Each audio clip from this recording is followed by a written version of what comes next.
Welcome to the Claus YouTube channel.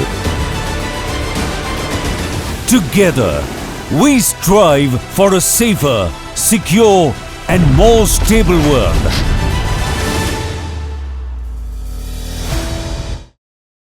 So thanks to Claus, we meet here. Utpal, thank you so much sir. Thank आपको तो मैं congratulate इसलिए करना चाहता था, सोचा था कि बड़ी अच्छी किताब लिखी आपने, of course something which I recommend for youngsters of our nation to read.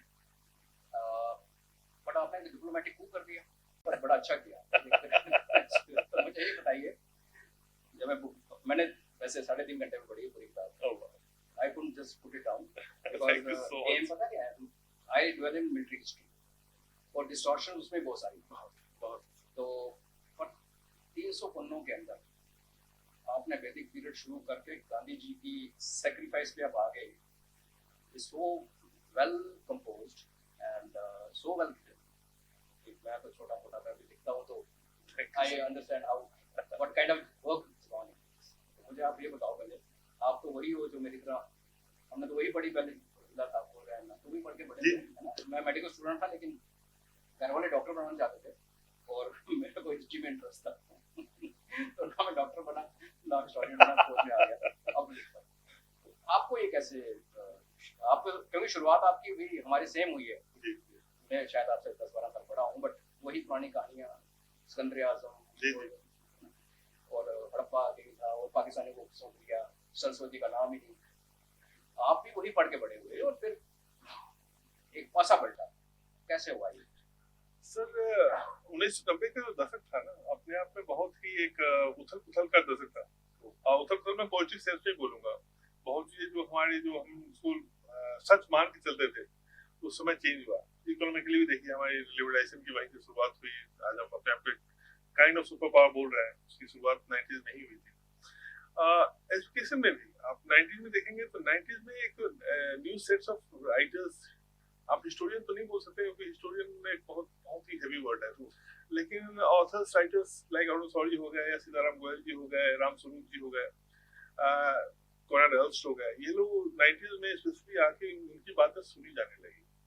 और इन लोगों ने पहली बार, स्पेशली राम मंदिर मूवमेंट के बाद, पहली बार इन लोगों ने जो एक एस्टेब्लिश वॉइस थी हिस्ट्री की, उनको उन्होंने चैलेंज किया, और उसमें राम मंदिर का बहुत बड़ा योगदान है।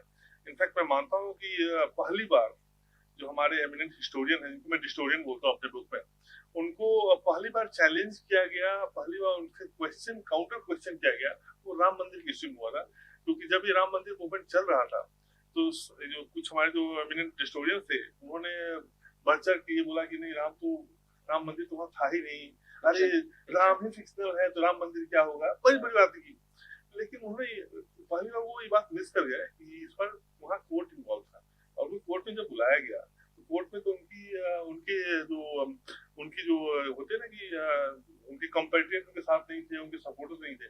जब उससे काउंटर क्वेश्चन किया गया कि अच्छा आप बोल रहे हैं कि राम मंदिर यहाँ नहीं था, तो आपके पास क्या साक्ष्य है? साक्ष्य उनके पास था नहीं। वो बेसिकली उनकी एक बड़ी अच्छी थ्योरी थी कि वो एक दूसरे को सपोर्ट करते हैं। मैं मान लीजिए एक एमिनेंट हिस्टोरियन हूँ और आप हैं, तो मैं आपको सपोर्ट करूंगा और आपसे भी करूंगा, आप मुझे सपोर्ट करें।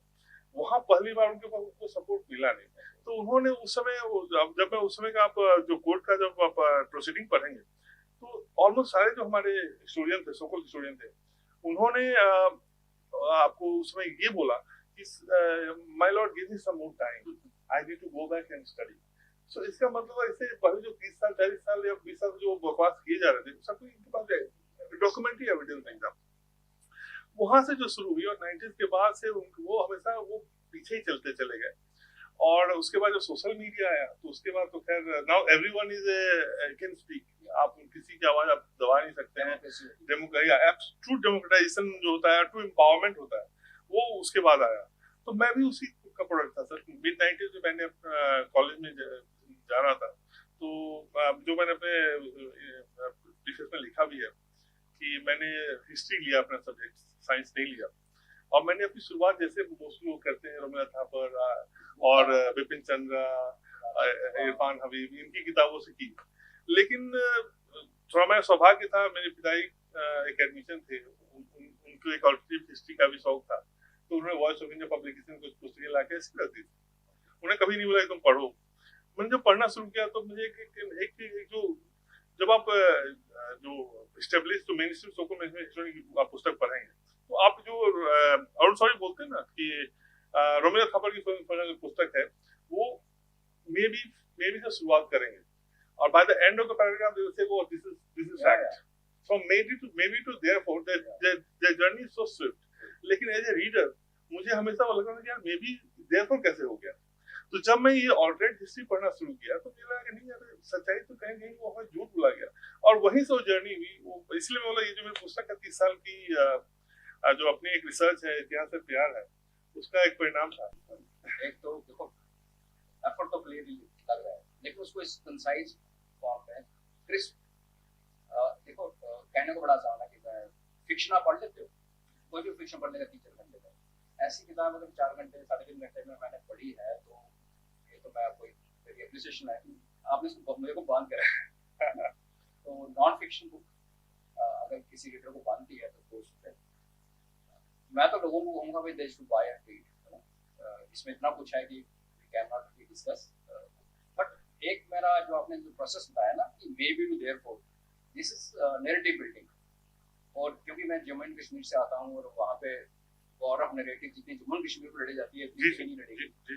तो I also wrote a book on 50 narratives of Kashmir कैसे उसको हमारे साइड में डाला और हमारे अपने बुजुर्ग जो पीओजेके से डिस्प्लेस होके आए वो उसी नैरेटिव को मानते हैं भुगतने के बावजूद। This is the strength of narrative जो आपने बार-बार से मेंशन किया कि इकोसिस्टम जो लेफ्टिस्ट्स का चलता रहा और फिर जो यहाँ तो खानदानियत होगी हबीब साहब के फादर मतलब तो डीएनए में आ गया इनके तो क्या होता है ना आप झूठ बोलते हो बाद में बिलीव बन जाता है। तो मैं ये सोचता हूँ कि बार क्या जरूरत पड़ी है ये करने की। 47 से पहले हमें समझ आती है कि अंग्रेज थे उनका दबदबा था वो आपको फेवर देते थे पैसे भी देते थे सब कुछ करते थे। जब 47 खत्म हो गया सो कॉल्ड हम आजाद हुए तो कुछ तो मजबूरियां रही होंगी गाना है। यही तो दुर्भाग्य है सर ना। दिस इज समथिंग व्हिच हमारी यंगर जनरेशन को ऐसी वाली बुक पढ़ के दे शुड अंडरस्टैंड कि जो हमारे सिविलाइजेशन के ऊपर अटैक हो रहा है इसको आप चलता है देख लेंगे मेरे टाइम पे नहीं हुआ नहीं हो सकता। आप हिस्ट्री भूलोगे तो आप दो चीजें फेमस है ना कि हिस्ट्री वापस आती है और दूसरी भी फेमस है हम हिस्ट्री को भूल जाते हैं। तो this is book which fascinated with the sense कि अगर किसी को हिस्ट्री में इंटरेस्ट नहीं है सी हिस्ट्री भी अच्छा ये भी प्रॉब्लम है कई स्टूडेंट्स को हिस्ट्री में इंटरेस्ट नहीं होता उनको लगता है वो बड़ी पुरानी बात है खत्म हो गई। This book is capable of enlightening anybody जिसको इनलाइटन होना है। देखो आप घोड़े को कुएं के पास लेके जा सकते हो ना आप पानी की वजह से नहीं पिला सकते। तो जब ये ट्विटर पे वॉर होती है सोशल मीडिया में वॉर होती है या तो स्ट्रीट में वॉर अभी शुरू हो गया तो आई थिंक एक एम्पावरिंग टूल है व्हिच आई लव। आप मुझे इसके आगे क्या करते देखिए आपने इसमें जितनी चीजें टच की चाहे आपने वैदिक काल को और हमारी सरस्वती वैली के साथ जोड़ा जिसको हम इंडस वैली भी बोलते हैं दूसरी क्योंकि हमारे तो सरस्वती की पढ़ाई नहीं हुई। फिर आपने करते करते चलते जाइए और आपने ललिता नृत्य को करीम बेसिन में पहुंचा दिया है ना लोगों को वो क्या आदमी नहीं था। उसके बाद मतलब हर गुप्ता पीरियड गोल्डन पीरियड था या नहीं था मौर्यज ने क्या किया सिकंदर क्या था आपने सब टच किया। तो मुझे लगता है कि आप तो शायद जिंदगी में नहीं कर पाओगे बिकॉज हमारी जिंदगी थोड़ी लिमिटेड है। हर एक पैराग्राफ एक नई बुक को जन्म देने की कैपेबिलिटी होता है ना। और मेरा एक चीज आपसे रिक्वेस्ट होगी कि आप कोई इसमें से उठाइए और एक से शुरू हो जाइए बिकॉज ये आपने लड़ाई शुरू कर दी। Doctor Sampath Deepak Sai privileged to meet them and share stage with them but उन्होंने अपनी लड़ाई शुरू की। मेरे को लगता है कि मिलिट्री हिस्ट्री के फील्ड में मैंने शुरू करा थी लेकिन इतना वास्ट सब्जेक्ट में आपने एक स्वीप मारा ना अभी आपसे निकल नहीं सकता। अभी अगर आपकी फैमिली है तो उनको रिक्वेस्ट करता हूँ कि प्लीज थोड़े से टाइम दीजिए बिकॉज ये एक मिशन है और अगर हमें अपने सभ्यता को बचाना है सिविलाइजेशन को बचाना है तो हम दूर खड़े होकर नहीं करते आपको कूदना पड़ेगा। आप कूदे हैं और इसके बाद आप रुक नहीं सकते। सेकंड ये था मेरा आपसे एक और थॉट वो था कि आपके फुटनोट्स बहुत अच्छे हैं। इनफैक्ट मैं जब अपनी बुक्स लिखता हूँ ना मैं फुटनोट्स पेज पे डालता हूँ which is old way and लोग कहते हैं कि कई बार मेरे फुटनोट डेट पेज के होते हैं but I prefer that sir है ना बिकॉज़ मुझे लगता है कि रीडर के लिए अच्छा होता है या एनी सीरियस रीडर ना वो उसको अच्छा लगता है करना। बट मैं अपने फुटनोट्स से मैं पढ़ रहा था तो दैट शोज। और मैंने आज ही किसी एक बहुत अच्छे सीनियर ऑफिसर से बात कर रहा था, मैंने तो कहा कि सर ये किताब पढ़िए, एंड किताब पढ़िए और ना पढ़ो, आप इसके फुट नोट्स पढ़ो। And he is writing about Aryan invasion, जिसको आपने जो हिस्टोरियंस ने माइग्रेशन कर दी, फिर जेनेटिक्स लेके आए, वेरी वेल समराइज। मैं अब क्या बोलूँ इस पे, क्या क्या है, इट्स वेरी डिफिकल्ट। तो मैं आर्मी ऑफिसर ही हूँ, तो उनको मैंने 3rd जनरेशन आर्मी ऑफिसर, मैंने उनको कहा कि आप ऐसे करो कि आर्यंस के ऊपर कुछ बोलने से पहले ना इस किताब को पढ़ना, इसकी बिब्लियोग्राफी में चले जाना पीछे की तरफ, and then you read the footnotes. Bibliography तो नहीं है इसमें, बट आपने रीडिंग की है साथ ही। So this shows the kind of search which you done, research you done. और अगर आपने लेफ्टिस्ट सिस्टम को तोड़ना है तो ये पत्थर मार के तो टूटेंगे नहीं। Very nice. नेक्स्ट प्रोजेक्ट क्या है आपका? अब मैं एक टॉपिक लेके उस पर कुछ करूंगा। एक मैं मॉडर्न पे कुछ सोच रहा हूँ, जो हम जिसमें भारत आजाद हुआ था, मेकिंग ऑफ न्यू रिपब्लिक, उस समय का एक एपिसोड ले रहा हूँ। अभी मैंने सोचा नहीं, ये बड़ा अच्छा। इनफैक्ट आप उल्टा चलो जी, बिकॉज़ हमें नई वाली चीजें ज्यादा अट्रैक्ट करती हैं। We feel related somewhere. I also pick up a paragraph after my research is over. नहीं, लेकिन जैसे आपने कहा था कि हर एक एपिसोड हम ले सकते हैं। जैसे ललिता जी का आपने बोला, हम मेरी नजर में हम अलेक्जेंडर को इतना बात करते हैं, हमारे लिए तो अलेक्जेंडर को हर एक मामले में उन्होंने एक्सेल किया। और मैंने एक छोटा सा अपने रिसर्च किया था अपने ऑफिस में, पढ़े लिखे जर्नलिस्ट है, मैंने सबसे पूछा कि आप ललिता जी को जानते हो? और आप विश्वास करेंगे 90% 10 में से 9 लोगों को पता नहीं था। फिर मैंने पूछा अच्छा कलकत्ता डायनेस्टी को जानते हो? 10 में से 10 को पता नहीं था। ये हमारी है। और मैं एक ऐसे राजा के बारे में बात बोल रहा हूँ, नहीं मतलब मैं ललिता द्वितीय की बात करूंगा, वो तो मतलब वो एक ऐसा रहा था जो पूरा इंटायर नॉर्थ इंडिया जीते हुए थे, एक युद्ध हारे नहीं है। और वो मतलब पूरे आज के चाइना तक आप चले जाते हैं और इतनी ग्लोरी, मतलब अलेक्जेंडर के सामने फीका पड़ जाएगा और हमारे लोग नहीं जानते हैं। So we need to know about those histories. And और ऐसी कितनी इतिहास है। नाइकी देवी के बारे में मैंने एक मेंशन किया कि हम आजकल फैमिली सोने का शौक है और हमारे पास इतनी हीरोइन थी, हमारे इतनी ये थी कि वो नाइकी देवी ने मोहम्मद गोरी को ऐसी हार हराई कि 10 साल तक भारत ने देखा नहीं और हम उनको जानते नहीं। और आपने अहोम की बात की, अरे अहोम्स चोला के बाद सबसे लंबी डायनेस्टी अहोम थी, 6 सेंचुरी। और अहोम ने उस समय मुगलों को हराया था जब मुगल अपने ऊंचाई पे थे। उस समय तक वो शिवाजी से उनका युद्ध बड़े रूप में शुरू भी नहीं हुआ था और उस समय उन्होंने हराया था। और वो इतिहास पर कुछ नहीं जानते। और अहोम का भी एक इंटरेस्टिंग एपिसोड मुझे याद आया था कि हम लोग हमेशा एक जो क्वेश्चन हमारे राजाओं के बारे में की जाती है कि हमारे हिंदू राजा एक दूसरे से मतलब नहीं रखते थे। ये बहुत बड़ा मीट है। ये जब मुसलमानों का अटैक भारत हुआ तभी मैंने जब क्या गुजर प्रतिहार लोग और बहुत सारे राजा मिल के लड़े हैं और तभी 550 साल तक हम उन्हें बाहर रख पाए। कुछ ऐसी चीजें घट गई हमारे कंट्रोल में नहीं थी। हमारी जो आप मिलिट्री हिस्टोरियन आप एग्री करेंगे कि हमारी थोड़ी सी एक एम्फेसिस ऑन एलिफेंट पोजीशन कुछ जरूरत से ज्यादा थी। हमने अपने आप को मॉडिफाई नहीं किया, हम उसमें से हार गए।